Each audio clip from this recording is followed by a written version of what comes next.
Alright, तो फिलहाल तुमको जो स्क्रीन पे दिख रहा है वो एक कॉम्प्लेक्स सा सर्किट है। यहाँ पे हमारे पास बहुत सारे रेजिस्टर्स हैं। मैं इसको बना ही रहा था, मैंने कंप्लीट नहीं किया।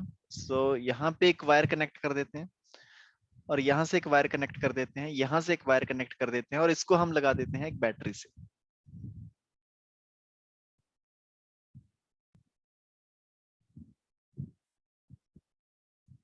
ऑलराइट,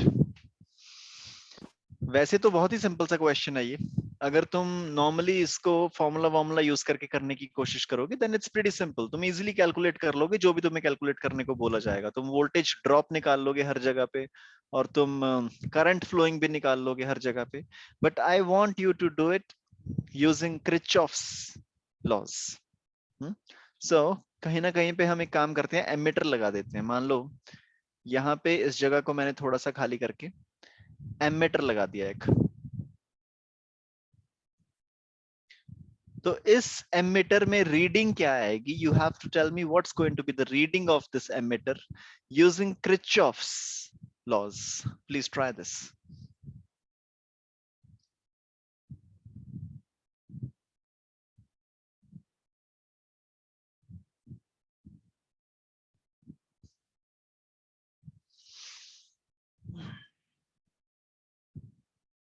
क्रिचॉफ्स लॉज को यूज करने के लिए तुम मार्क कर सकते हो पूरी डायग्राम को। Let's say this is A, this is B, maybe this is C, D, E, F, G, H, I, J,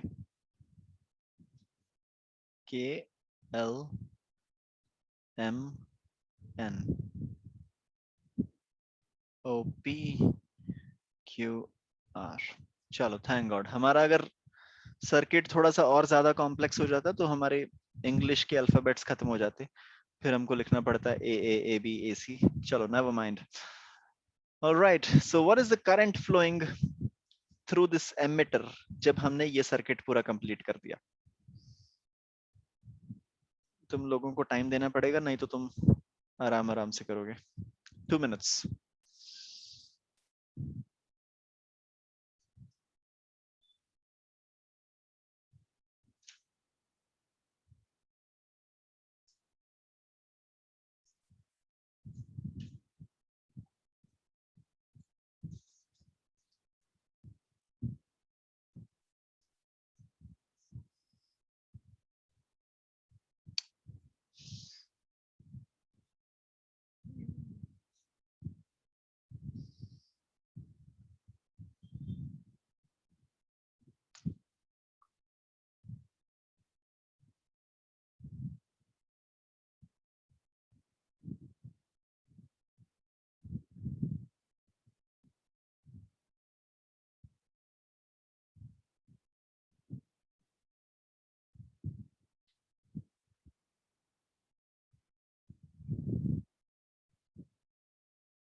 alright, answers?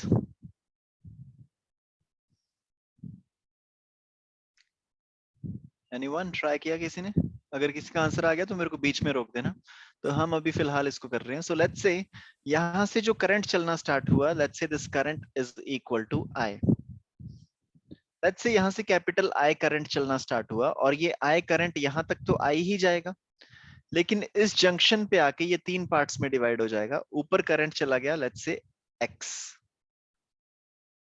नीचे करंट चला गया लेट्स से y। अब तुम लोग बोल रहे होगे कि अगर ऊपर x गया तो नीचे भी x जाना चाहिए क्योंकि ये सिमेट्रिक सर्किट है।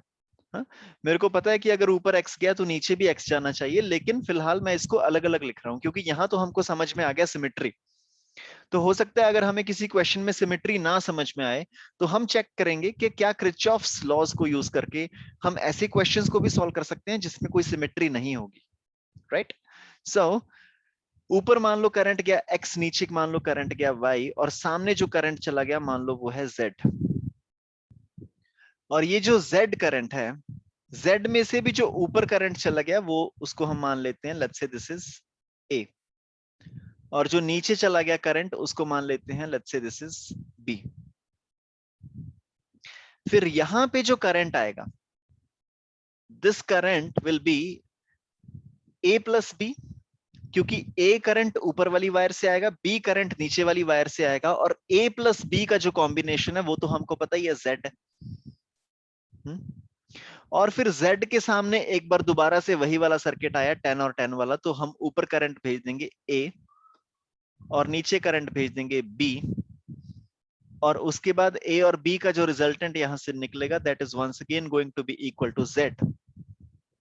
अब ये Z करंट यहां से इधर जाएगा इस जंक्शन पे, ऊपर से हमारे पास करंट आ रहा होगा X, नीचे से करंट आ रहा होगा Y, and X plus Y plus Z तुमको ऑलरेडी पता है this is equal to I।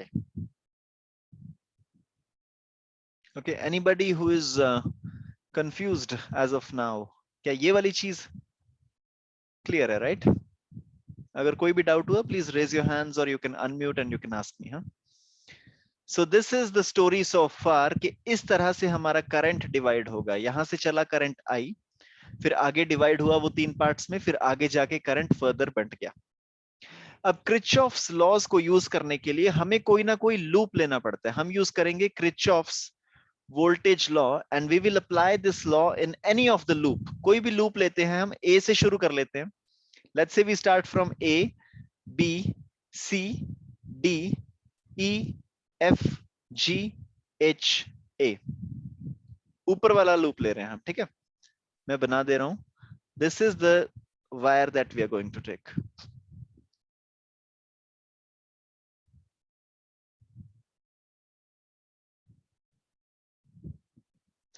इस वायर में we are going to apply Kirchhoff's voltage law and the loop is A, B, C, D, E, F, G, H, A।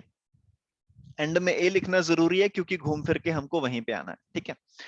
तो हम A से चलना start करेंगे। A से जब हम ऊपर की तरफ जाएंगे, B तक तो कुछ भी नहीं आया, C तक भी नहीं कुछ आया, D तक भी कुछ नहीं आया, लेकिन अब इसके बाद आ गया 10 ओम का रेजिस्टेंस है, यहाँ पे ड्रॉप होगा, वोल्टेज का ड्रॉप होगा, तो यहाँ पे मैं लिख रहा हूं -10x। क्योंकि ड्रॉप हुआ इसलिए मैंने नेगेटिव साइन आगे लगाया। सो उसके बाद E के बाद F तक कुछ नहीं आया, F के बाद G तक कुछ नहीं आया, G के बाद H तक कुछ नहीं आया, फिर उसके बाद राइज हुआ, वोल्टेज का राइज हुआ। कितना राइज हुआ? 10 का। तो यहाँ पे मैंने लिख दिया 10 का इंक्रीज हो गया, और फिर उसके बाद हम वापस आ गए ए पे, and this net should be equal to 0, और यहां से तुम्हारा x will come out to be equal to 1 ampere. Okay, so x comes out to be 1 ampere. मतलब कि ज्यादा हमको कैलकुलेशन की जरूरत नहीं पड़ी, सीधा सीधा किरचॉफ्स वोल्टेज लॉ लगा के my x comes out to be 1 ampere.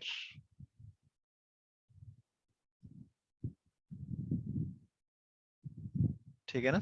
I hope it's okay everyone. Yes sir. Alright, हम कोई दूसरा लूप लेते हैं अभी, ठीक है? इस लूप को मैं यहीं पे रहने देता हूँ, कलर चेंज कर रहा हूँ, थोड़ा सा पंजेंट कलर हो जाएगा अगर मैं ये यूज करूँ। I think that would be too much in your eyes.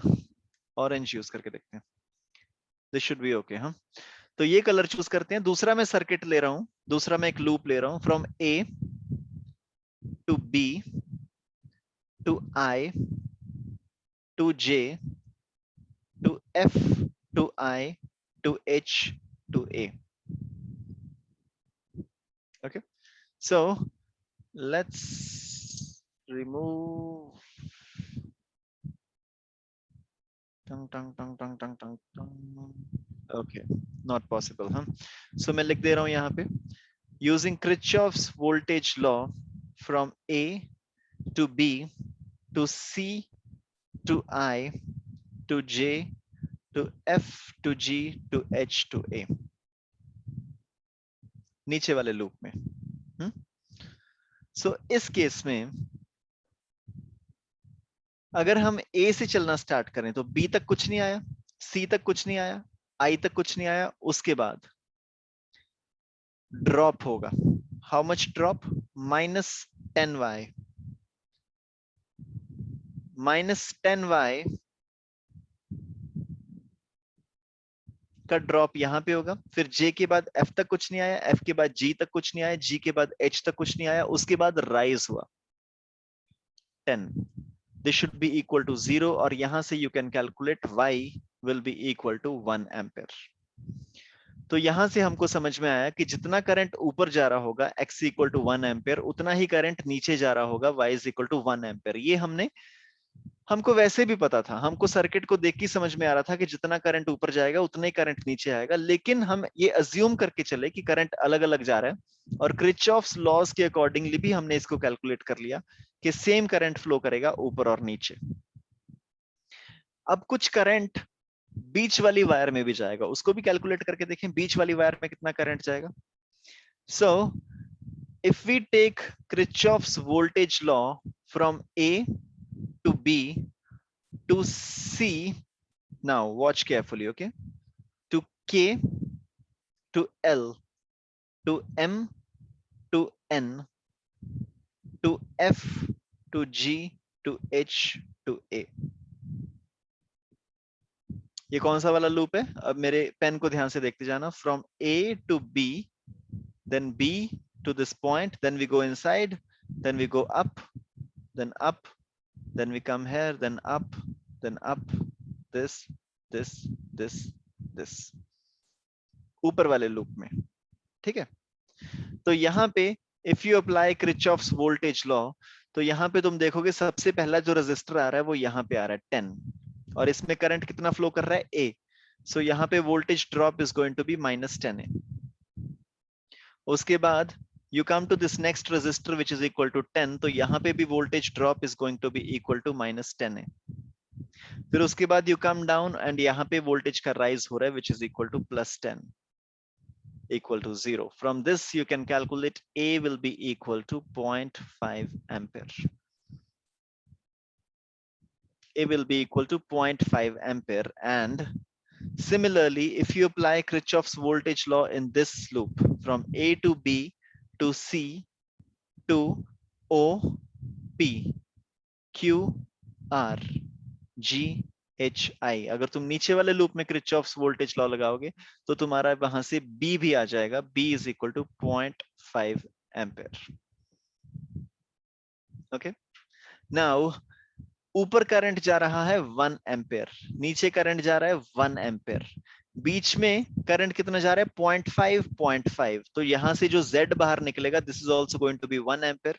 जब ये तीनों मिलेंगे X Y और Z 1 1 1, ये मिलके बना देंगे 3 ampere. That means the reading of the ammeter is going to be 3 ampere.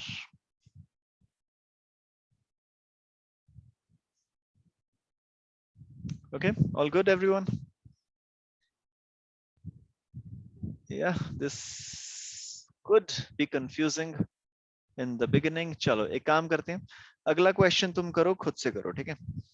मैं डिफिकल्ट नहीं करूंगा, बहुत ही सिंपल रख रहे हैं अगला question. Let's say this is 2 ohm,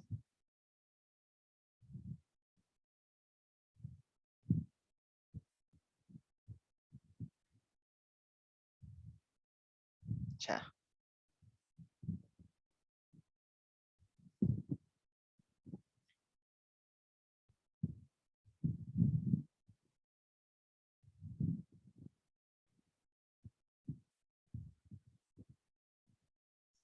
this is 1 volt and 1 volt. This is 2.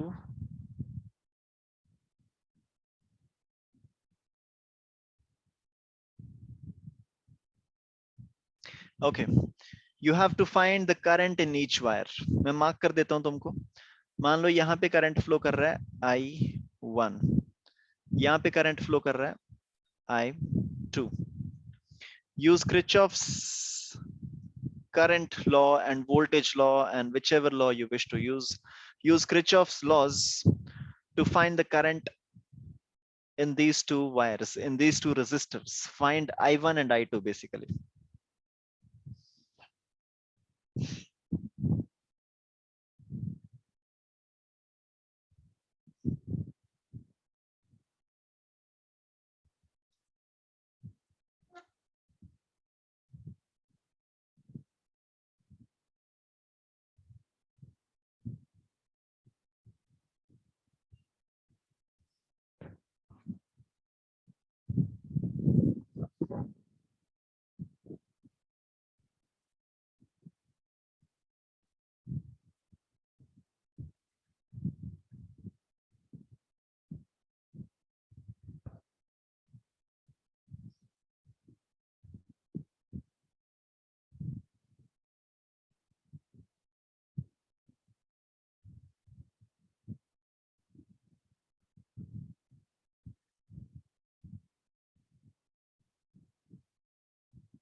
आयु, क्या तुम्हें डायग्राम दिख रही है या उसके ऊपर वो रिकॉर्डिंग वाला बटन आ गया? सर दिख रही है. Okay. Okay.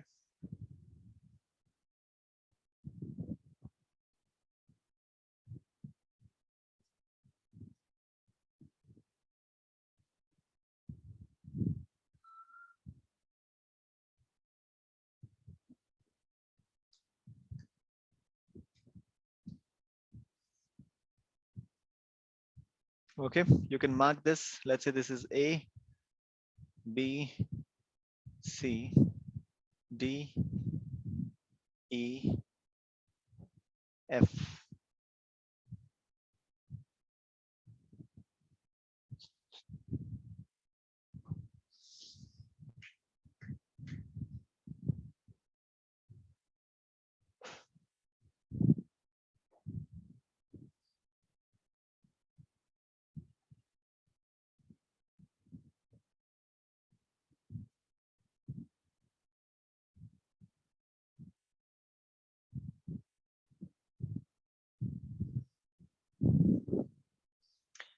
All right, anyone?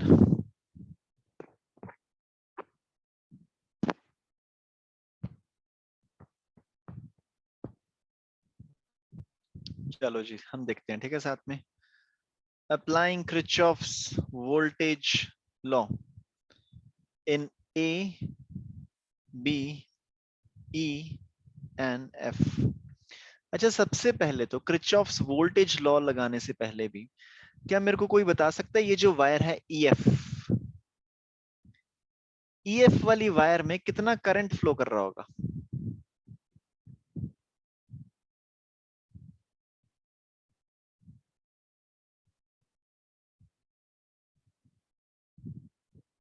So EF वाली वायर में what is the current flowing in EF wire?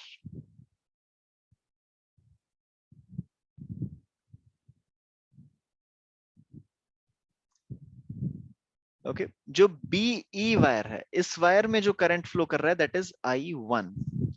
तो मतलब इस रेजिस्टर में से जो करंट फ्लो करेगा वो भी I1 ही होगा. यहाँ पे जो करंट आएगा that will also be equal to I1 plus I2. Yes. So this current will also be equal to I1. और जो ऊपर करंट फ्लो कर रहा है this is I2. So I2 will be flowing here and this I2 will also be flowing here. That means if you apply Kirchhoff's current law, applying Kirchhoff's current law at some junction, ठीक है, जैसे voltage law लगाते हैं तो voltage के लिए हमको एक लूप देना पड़ता है ना, तो Kirchhoff's करंट लॉ के लिए हमको एक जंक्शन देना पड़ेगा. कौन सा जंक्शन दे रहे हैं हम? E. E पे हम लगाएंगे Kirchhoff's करंट लॉ. तो किरचॉफ्स करंट लॉ में क्या था कि जो करंट अंदर आ रहा है that is the same amount of current जो इस पॉइंट से बाहर जाएगा। तो अंदर यहाँ पे कौन सा करंट आ रहा है, I1 और I2, मतलब बाहर भी जो करंट यहां से जाएगा that will be equal to I1 और I2 का सम, I1 and I2. That means the current that will be flowing through EF wire will be I1 plus I2. यही I1 plus I2 यहां से फ्लो करेगा, यही यहां से फ्लो करेगा, यही I1 plus I2 यहां से फ्लो करेगा, और इसमें से I1 इधर चला जाएगा और I2 ऊपर चला जाएगा। ठीक है, इसको हम यहां से भी निकाल सकते थे, ये बी जंक्शन पे अगर हम अप्लाई करते किरचॉफ्स करंट लॉ, यहां से भी हम निकाल सकते थे कि I1 सीधा निकल गया, I2 ऊपर चला गया। इसका मतलब outgoing current at B is equal to I1 plus I2। तो इनकमिंग कितना होगा यहां से, I1 plus I2। Okay, so using Kirchhoff's current law पहले हमको निकालना पड़ेगा कि कौन सी वायर में कितना कितना करंट है। अब मैं जो अगली चीज बोल रहा हूं बड़े ध्यान से सुनना, हमें अभी तक पक्का गारंटी नहीं है कि EF वाली वायर में जो करंट है वो नीचे वाली डायरेक्शन में फ्लो कर रहा होगा। We don't know this, okay. हमने जस्ट एज्यूम कर लिया कि इस वायर में जो करंट फ्लो कर रहा है वो I1 इस तरह से फ्लो कर रहा है, जो I2 फ्लो कर रहा है वो I2 इस तरह से फ्लो कर रहा है। उसके बेसिस पे हमने एज्यूम कर लिया कि ये I1 प्लस I2 नीचे वाली डायरेक्शन में इस तरह से आ रहा होगा। हो सकता है एक्चुअल में बैटरी की पोजीशनिंग और रेजिस्टेंसेस इस तरह से लगे हों कि EF वाली वायर में करंट ऑपोजिट डायरेक्शन में चल रहा हो सकता है कि करंट की वैल्यू ये आ जाए 2 एम्पेयर, एक्चुअल में करंट इस तरह से फ्लो कर रहा हो 2 एम्पेयर, लेकिन हमने तो अज्यूम कर लिया कि I1 और I2 नीचे की तरफ है। तो एंड में हमारी जो I1 और I2 की वैल्यू है that value will come out to be -2। अगर एंड में I1 प्लस I2 की वैल्यू -2 आ गई, मतलब कि इस वायर में जो करंट फ्लो कर रहा है वो ऊपर वाली डायरेक्शन में फ्लो कर रहा है 2 एम्पेयर। ओके, हमने अज्यूम किया था ना कि I1 और I2 इस वायर में इस तरह से फ्लो कर रहा है। हो सकता है ये हमारी अजम्पशन ही गलत हो, हो सकता है हमारी अजम्पशन ही गलत हो, हमको कुछ नहीं पता ना कि करंट कौन सी डायरेक्शन में फ्लो कर रहा है, क्योंकि बहुत सारी बैटरीज लगी हैं। तो इसलिए लेट्स से मैं तुमको कौन एग्जांपल, है? क्या हुआ दी?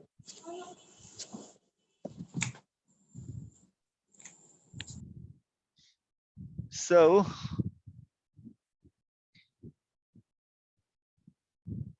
इस वायर में हमने अज्यूम किया that current is flowing in this direction I1 and current is flowing in this wire I2। हो सकता है हमारी अजम्पशन ही गलत हो सकता है हमारा एंड में आंसर आ जाए that I1 is equal to -2 ampere. अगर एंड में I1 की वैल्यू -2 एम्पेयर आ गई, इसका मतलब एक्चुअल में current is flowing 2 ampere in this wire in this direction like this.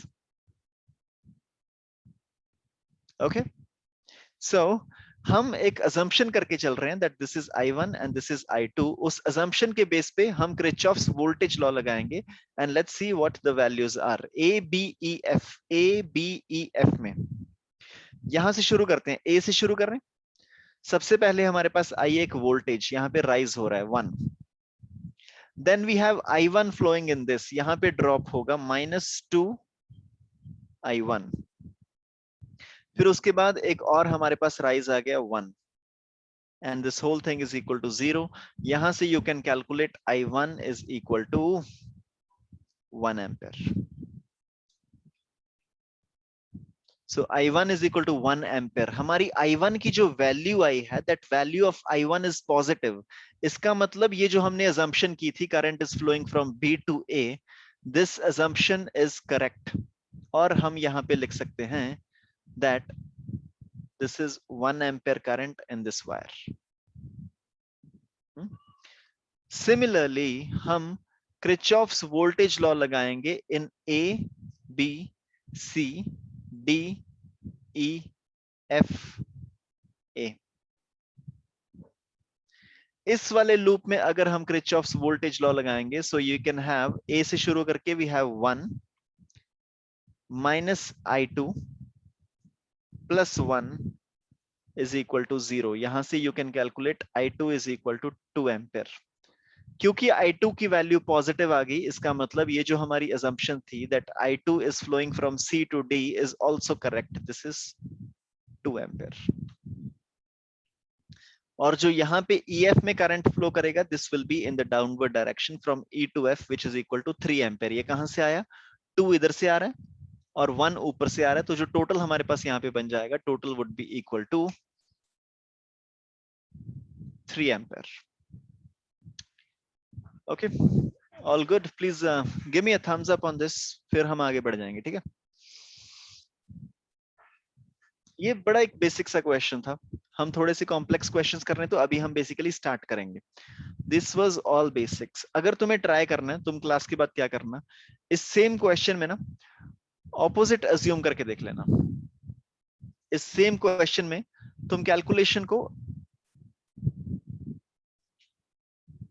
Difficult करने की कोशिश करना। तुम क्या करना, तुम अज्यूम कर लेना कि जो I1 करंट है, this I1 current is flowing in this direction like this, और I2 current is flowing in this direction like this, और यहां पे जो करंट आ रहा है this would be then I1 plus I2, right? तुम इस तरह की assumption करके देखना and you will see what's going to happen.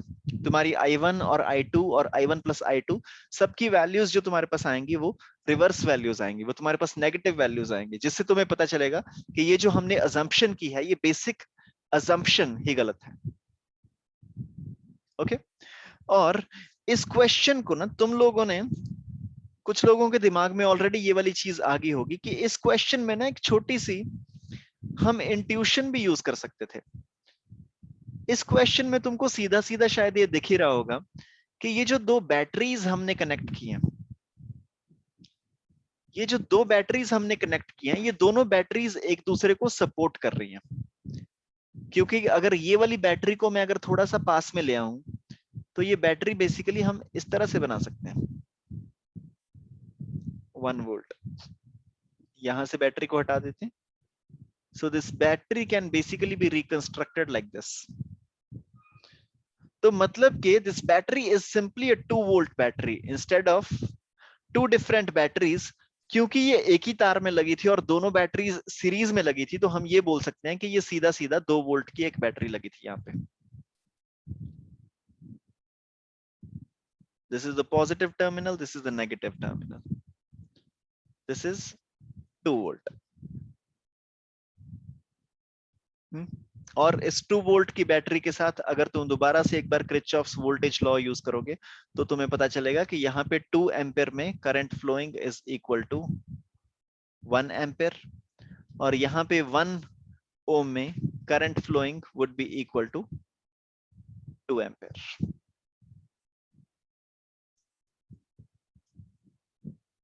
Okay, now एक हम और क्वेश्चन प्रैक्टिस करेंगे, उसके बाद मैं तुमको सीधा एक क्वेश्चन दूंगा जो IIT JEE 2017 में पूछा गया था। लेकिन उसको करने से पहले एक सिंपल क्वेश्चन हम प्रैक्टिस करते हैं कि मान लो तुम्हारे पास एक रेजिस्टेंस है और इस रेजिस्टेंस के ऊपर एक और रेजिस्टेंस लगा है, और यहाँ पे एक करंट, यहाँ पे एक वोल्टेज हमने लगाई है।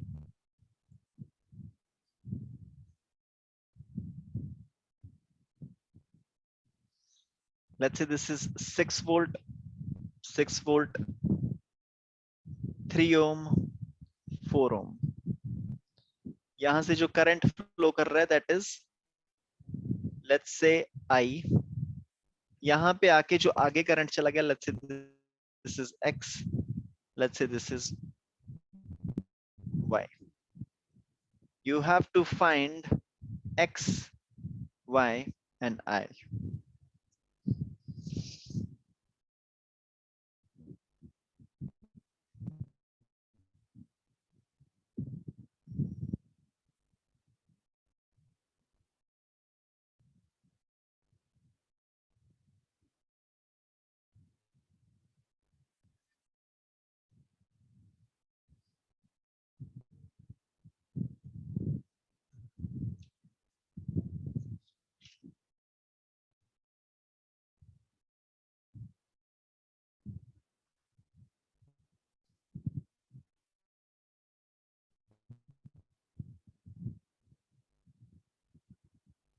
इसके बाद हम क्वेश्चंस करेंगे, इसके बाद हम एक क्वेश्चन करेंगे जो IIT JEE मेंस 2017 में पूछा गया था।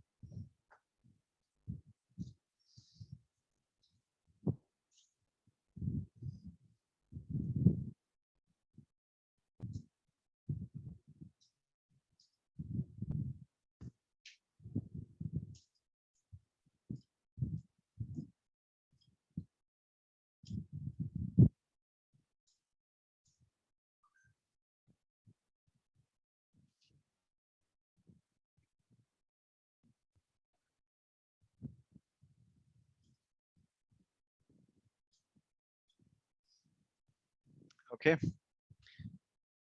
so let's say this is A, B, C, D, E, F. यहां पे मान लो करंट फ्लो कर रहा है I, यहां पे मान लो करंट फ्लो कर रहा है X. So applying Kirchhoff's voltage law in loop A, B, C, D, A. यहां पे अगर हम Kirchhoff's voltage law loop use करेंगे तो A से अगर हम चलेंगे तो सबसे पहले क्या आया, एक battery. From negative to positive, that means कितने वोल्ट का राइज हो गया, 6. उसके बाद B तक कुछ नहीं आया. फिर B के बाद सीधा आया हमारे पास एक रेजिस्टेंस. इसमें से करंट फ्लो कर रहा है X और रेजिस्टेंस की वैल्यू है 3. तो मतलब यहाँ पे कितना ड्रॉप हुआ होगा, 3x. फिर हम आगे C पे. C के बाद D तक कुछ नहीं आया. D के बाद A पे जब हम गए तो एक हुआ ड्रॉप, क्योंकि हम पॉजिटिव से नेगेटिव की तरफ जा रहे हैं. तो ड्रॉप कितना हो गया यहाँ पे, -6 का. This should be equal to 0. 6 और 6 आपस में कट गया. 3x will be equal to 0, x will be equal to 0. That means इस वायर में करंट फ्लो कर ही नहीं रहा. This is like an open circuit. This is an example of open circuit. Okay. Similarly, should we apply Kirchhoff's voltage law from A, B, E, F, C, D, A? मतलब कि ऊपर वाली wire में, this wire. इस case में भी अगर तुम A से स्टार्ट करोगे, first you have a voltage rise which is equal to 6, then you have -4y, then you have -6 which is equal to 0. यहां से तुम्हारा y आ जाएगा 0. दैट मींस ये जो ऊपर वाला सर्किट है, this is also an open circuit. इसमें भी कोई करंट फ्लो नहीं करेगा. अगर x और y दोनों 0 हैं तो मतलब यहाँ पे ये जो I है, this will also be equal to 0. That means इस पूरे के पूरे सर्किट में करंट फ्लो ही नहीं कर रहा.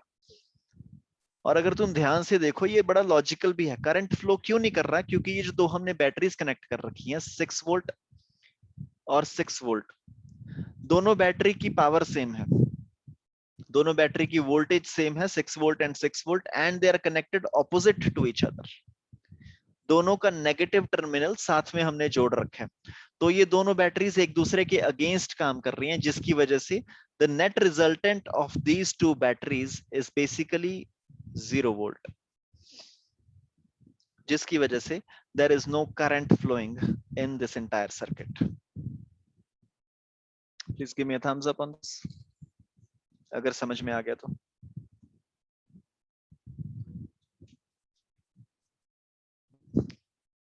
Yashvi,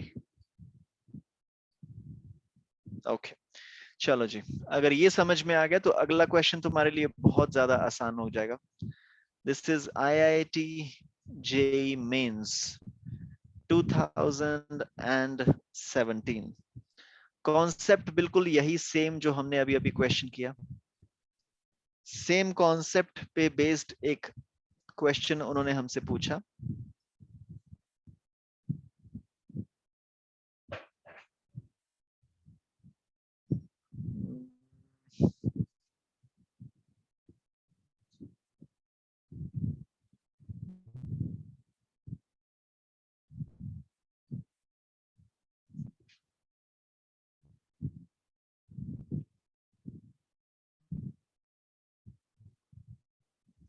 Okay, so this is 2 volt, 2 volt, 2 volt, 2 volt, 2 volt, 2 volt, 1 ohm, 1 ohm, 1 ohm. तो उन्होंने हमसे क्वेश्चन में पूछा find the current flowing in each of these wires. यहाँ पे मान लो करंट फ्लो कर रहा है I. ये I करंट आगे जाके दो पार्ट्स में बंट गया. मान लो आगे चला गया X, तो इधर कितना चला जाएगा, I माइनस X. फिर ये आगे जाके फर्दर डिवाइड हो गया. तुमको सारी वायर्स में करंट निकालना है कि कितना करंट फ्लो कर रहा है in all these wires. Please try this.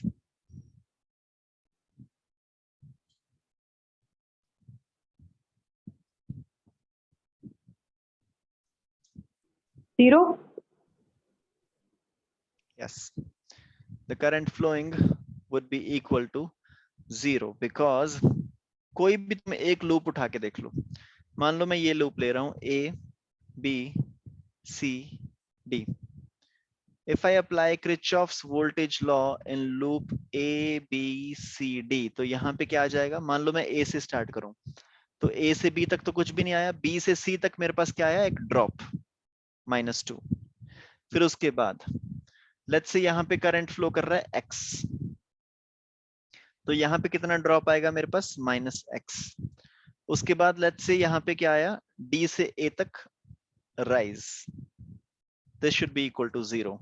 ये 2 और 2 तो आपस में कट ही गया, x will be equal to 0. That means यहां से बिल्कुल भी करंट फ्लो नहीं करेगा, I will be equal to 0. Similarly, अगर तुम Kirchhoff's voltage law लगाओगे in C, D, E, F, तो यहां पे भी तुम्हें पता चलेगा that these two batteries, इनका resultant is equal to 0 volt, जिसकी वजह से इसमें भी कोई करंट फ्लो नहीं करेगा. सिमिलरली अगर तुम Kirchhoff's वोल्टेज लॉ लगाओगे इस लूप के अंदर, यहाँ पे भी these two batteries will cancel out each other and there is no current flowing in this 1 ohm resistor.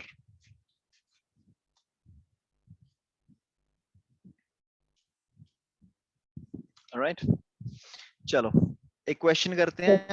IIT JEE 2015. IIT JEE means 2015.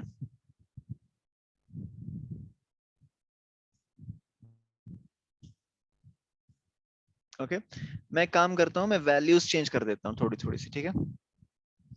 हम वैल्यूज अपनी अज्यूम कर लेंगे. पहले क्वेश्चन बना लेते हैं जो हमको आया था.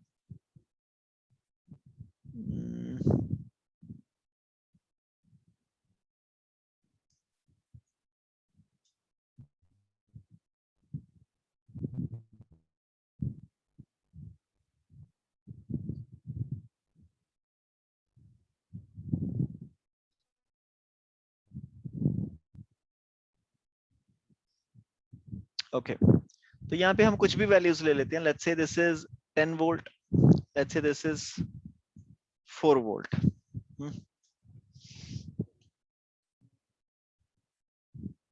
यहाँ पे you can take whatever you wish to take. You can take 2, इसको ले लो 3, इसको ले लो 1 ओम. ठीक है, अब ये क्वेश्चन हमने अभी अभी बनाया, तो हो सकता है जो भी तुम्हारे आंसर्स आए, तुम्हारे आंसर्स डेसिमल्स में आएंगे. ठीक है, क्योंकि हमने रैंडमली वैल्यूज ले लिए.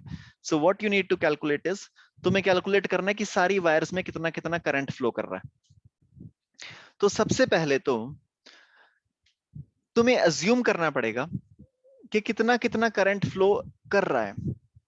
अब तुम्हारी अजम्पशन हो सकता है तुम्हारी अजम्पशन की डायरेक्शन ही गलत हो, लेकिन फिर भी तुमको अज्यूम करके चलना पड़ेगा कि कितना कितना करंट फ्लो कर रहा है. तो मान लो सबसे ऊपर वाली वायर में यू कैन अज्यूम कि यहां से करंट फ्लो कर रहा है x, और यहां से तुम अज्यूम कर लो कि यहां पे करंट फ्लो कर रहा है y. तो जो यहां पे इस वायर में करंट फ्लो करेगा, that current would be equal to x plus y. इस जंक्शन पे जो तुम्हारे पास करंट आएगा that will be equal to x plus y. Okay, now you have x plus y coming out of this junction because the current coming in was x and y, that is why. अब तुम यहाँ पे Kirchhoff's voltage law लगाओ और Kirchhoff's voltage law लगा के तुमको calculate करना है what is the current flowing in various wires. Just try this. तुम x की जगह I1 ले सकते हो, I2 ले सकते हो, A, B, C, whatever you wish to. तुम कोई भी वेरिएबल्स ले सकते हो, और इवन फॉर द लूप तुम कोई भी लूप ले सकते हो और किसी भी पॉइंट से स्टार्ट कर सकते हो. You are free to go clockwise, you are free to go anti-clockwise, you can go in whichever direction you wish to. Sir, total current 6/5 ampere. Total current मतलब ये x and x plus y, हाँ? Yes, sir. Hello. Yeah.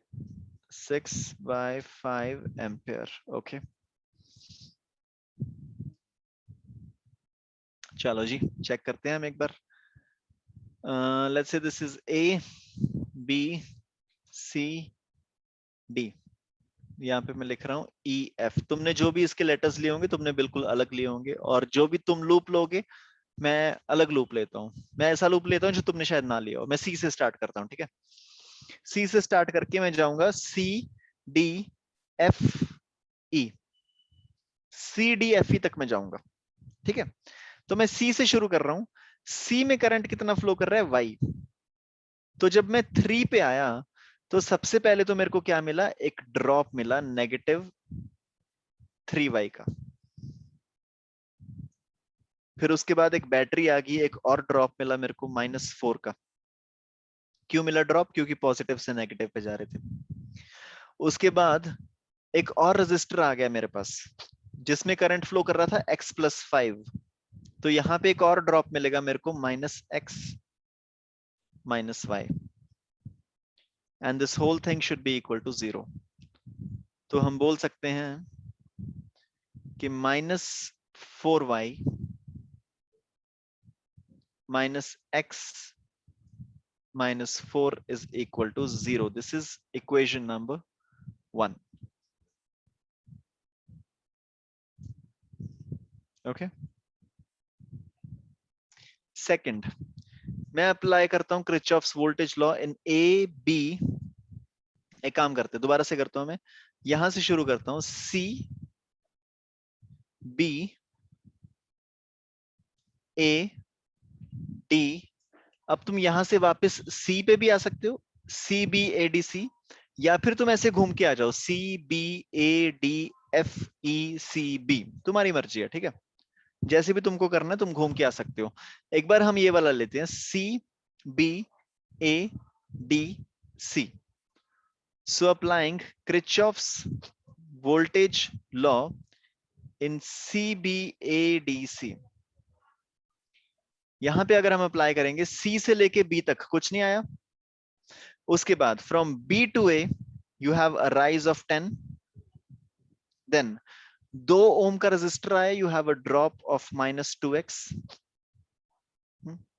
फिर उसके बाद तुम यहां पे आ गए अंदर डीसी वाली लाइन में, यहां पे you have a rise of +4। उसके बाद अब बड़ा ध्यान से देखना, ठीक है। अब आ गया तुम्हारे सामने 3 ओम का रेजिस्टर। करंट यहां से फ्लो कर रहा है वाई। तो होना तो चाहिए था ये ड्रॉप, होना तो चाहिए था -3y। लेकिन ये जो करंट है ये ऑपोजिट डायरेक्शन से आ रहा है, करंट इधर से आ रहा है। तो इसका मतलब यहां पे -3y की जगह पे मैं लिखूंगा +3y।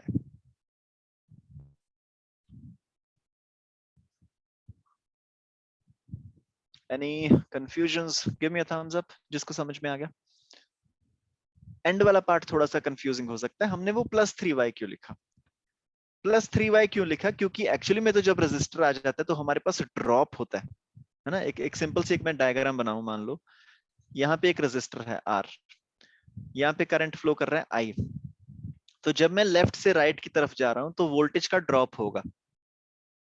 लेकिन अगर मैं लेफ्ट से राइट की तरफ जा रहा हूं और करंट ऑपोजिट वाली डायरेक्शन से आ रहा है तो यहां पे मेरे को वोल्टेज का गेन मिलेगा। सो इस तरह से मेरे को यहाँ पे अपने वाले सर्किट में वोल्टेज का गेन मिला। और इसमें हमने बोल दिया 10 - 2x + 4 + 3y = 0। so यहाँ से you can calculate 14 - 2x + 3y = 0। Right, यहां से you can calculate the value of 2x। 2x = 14 + 3y। इधर से कितना आ जाएगा? 2x। x will be equal to -4y - 4. 2x will be equal to -8y - 8. Okay, तो दोनों केसेस में 2x को तुम इक्वेट कर दो -8y - 8 = 14 + 3y। ठीक है, मैं दोबारा से बोल रहा हूं, हमारी वैल्यूज बड़ी डेसिमल्स में आ सकती हैं क्योंकि हमने सब अजम्पशन किए। तो यहां से you can get y on the right side, so y would be 8 plus 3 which is equal to 11y is equal to minus 8 minus 14 which is equal to minus 22. Oh, decimal में नहीं आ रहा यार अपना. So y comes out to be minus 2 ampere. Y comes out to be minus 2 ampere. इसका मतलब समझ रहे हो, y is equal to minus 2 ampere, मतलब कि इस वायर में हमने y अज्यूम किया था कि लेफ्ट की तरफ जा रहा है. हमने अज्यूम किया था कि y जा रहा है लेफ्ट की तरफ, और y की वैल्यू कितनी आ गई, -2. इसका मतलब एक्चुअली में हो क्या रहा है, इस वायर में y जा रहा है राइट की तरफ, ये करंट राइट की तरफ जा रहा है और इसकी value is 2 ampere. Okay, yes. So Yes. अब इस y की वैल्यू को सब्स्टिट्यूट करके हम x की वैल्यू निकालेंगे. हम इस इक्वेशन में डालेंगे x is equal to -4 into y is -2 -4 which is equal to 4 ampere. तो x की तुम्हारी डायरेक्शन सही आ गई. x comes out to be 8 in this direction, 8 ampere, और y इधर जा रहा था 2 एम्पेयर. तो यहाँ पे नीचे कितना जा रहा होगा, x प्लस वाई. तुम D पे आके देखो, D पे इनकमिंग करंट इज 8. 8 में से 2 इधर चला गया, मतलब कि नीचे कितना जा रहा होगा, 6. So 6 ampere current is flowing downwards. 2 ampere current इधर चला जाएगा, और ऊपर से जो हमारे पास करंट आएगा, this would be equal to 8 ampere.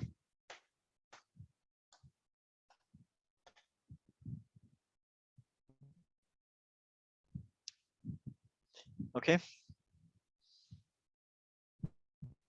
Yes, all sir. good everyone, please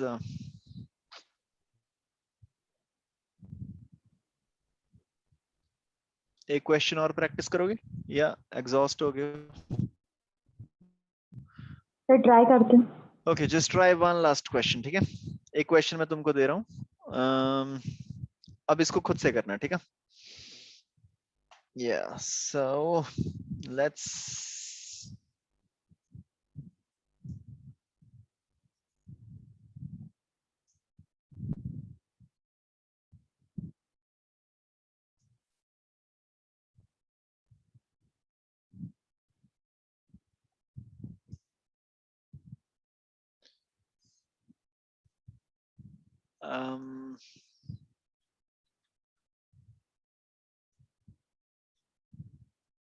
okay, can you hear मी?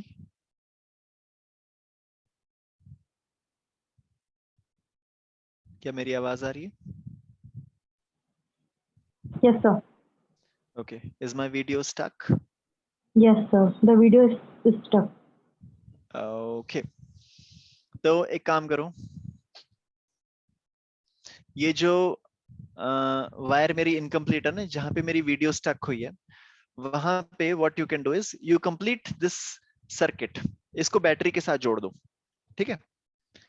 और जो लेफ्ट वाली बैटरी है, दिस लेफ्ट वाली बैटरी इज 2 वोल्ट, और जो राइट वाली बैटरी है, दिस राइट वाली battery is 6 volt. Okay, left वाली बैटरी इज 2 वोल्ट्स, राइट वाली बैटरी इज 6 वोल्ट्स, और जो ऊपर हमने रेजिस्टेंस रखा है, this resistance is equal to 4 ohm. Resistance is equal to 4 ohm, और इस 4 ओम के साथ you connect another resistance in parallel which is equal to 2 ohm. ठीक है, समझ में आ गया सब कुछ? सो लेफ्ट वाला बैटरी, राइट वाली बैटरी, और ऊपर वाले हमारे पास 2 resistors. So the question is you have to calculate, तुमको इस क्वेश्चन में कैलकुलेट करना है, what is the current flowing through all the wires. Okay, you need to calculate what is the current flowing through all the wires. Okay, for some reason my video is stuck. Please try this question all by yourself and अगर तुम्हारा answer आ गया या फिर तुम्हारा answer नहीं आया, you can always let me know, और फिर हम इसको डिस्कस कर लेंगे कल की क्लास में, ठीक है जी। So this was all in today's class. Question समझ में आ गया ना? आवाज आ रही थी मेरी? Yes, sir. Alright, okay, please try this question, all of you. फिर उसके बाद you can send me your answers and then we can go ahead and do some more complex questions about Kirchhoff's voltage law in tomorrow's class. Okay, everyone, I'll see you tomorrow 7:30, huh?